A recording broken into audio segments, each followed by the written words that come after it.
ईमानदार मिठाई वाला। एक गांव में महेश नाम का एक हलवाई रहता था। उसकी दुकान दूर दूर तक मशहूर थी। आसपास के सभी गांव वाले महेश की दुकान से ही मिठाई लेते थे। भाई मजा आ गया, क्या लजीज रबड़ी है। ये लड्डू भी लीजिए, शुद्ध देसी घी के हैं, आज ही बनकर आए हैं। लाओ भाई लाओ, 1 किलो लड्डू भी पैक कर दो। महेश का एक बेटा था रवि। रवि ने पढ़ाई छोड़ दी थी और वो दिन भर घर में ही बैठा रहता था।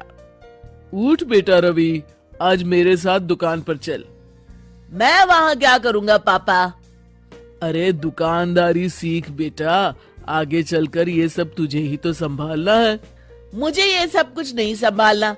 मैं वीडियो गेम खेलूंगा, फिर दोस्तों के साथ बाहर जाऊंगा। हे भगवान, इसे थोड़ी अक्ल दे दो। ऐसे ही चलता रहा तो आगे न जाने इसका क्या होगा। महेश बड़बड़ाता हुआ दुकान चला जाता है।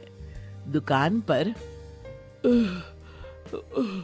ओ घसीटाराम, मुझे थोड़े चक्कर आ रहे हैं, जरा पानी तो लाना। जी जी मालिक। सुन, मैं घर जा रहा हूँ, आज दुकान तू संभाल ले। जैसा आप कहे मालिक। महेश बिस्तर पर लेटा है। आपको बहुत तेज बुखार है, 1 हफ्ते बेड रेस्ट करनी होगी और ये दवाइयाँ लेनी होगी। हाय राम, ये क्या हो गया आपको?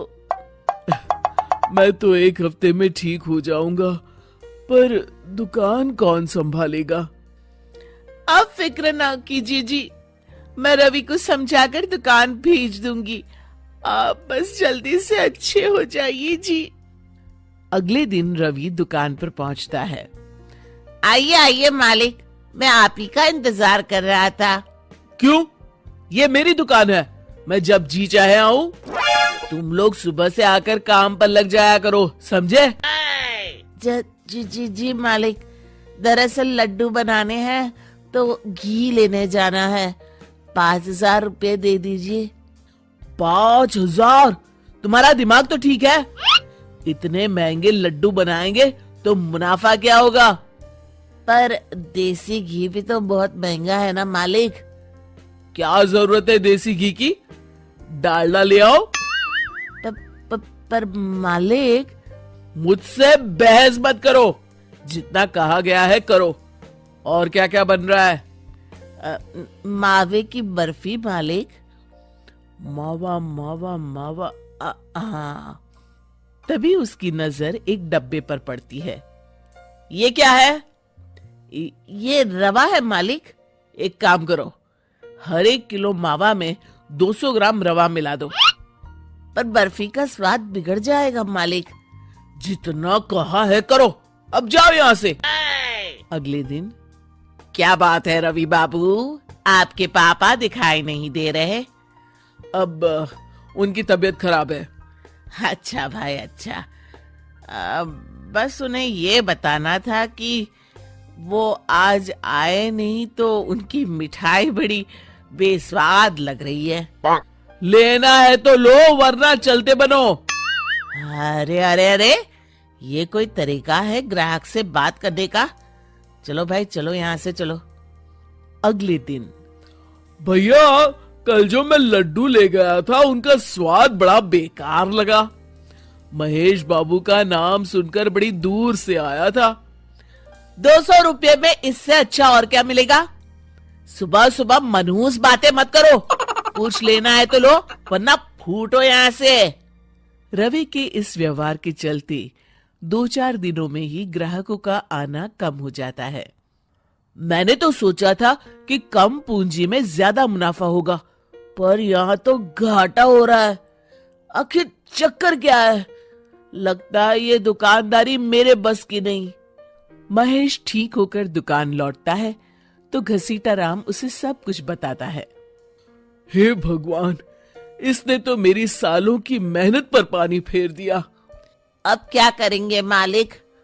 कुछ नहीं, सबसे पहले तुम पहले की तरह शुद्ध और अच्छी मिठाइयाँ बनाओ और मुझे गांव के उन सब लोगों के नाम बताओ जिनसे रवि ने बदतमीजी की। रवि, कल सुबह दुकान पर आ जाना, बहुत जरूरी काम है। मुझे नहीं आना, मैंने 1 हफ्ता दुकान संभाल ली है, अब संभालो आप। दुकान तो तूने जैसे तैसे संभाल ली, पर सीखा कुछ नहीं। कल तुझे बहुत जरूरी सीख देनी है। रवि पैर पटकता हुआ बाहर चला जाता है। अगले दिन, ये ले ताजी शुद्ध मिठाइयां। मैं इतनी मिठाइयों का क्या करूं? इन्हें उन सब के घर देकर आओ जिनसे तुमने बदतमीजी की, और साथ में माफी भी मांग लेना। अरे पर मैंने तो सिर्फ उन्हें। बेटा, घर आया मेहमान और दुकान पर आया ग्राहक भगवान के समान होता है। अब तू जल्दी जा और कल से कमाल देखना। रवि उन सभी 4-5 लोगों के यहाँ जाकर मिठाई देता है और माफी मांगता है। अगले दिन दुकान पर ग्राहकों की भीड़ लग जाती है। मान गए महेश बाबू, आपने तो आते ही घर तक मिठाई भिजवा दी। बस मेरे बेटे की गुस्ताखी को माफ कर देना भाई, उसमें अब तक बचपना है। हाँ हाँ, आपके लड्डू के बदले हर चीज की माफी है। भाई आज तो मेरे पड़ोसी भी आपकी उदारता देख के दंग रह गए।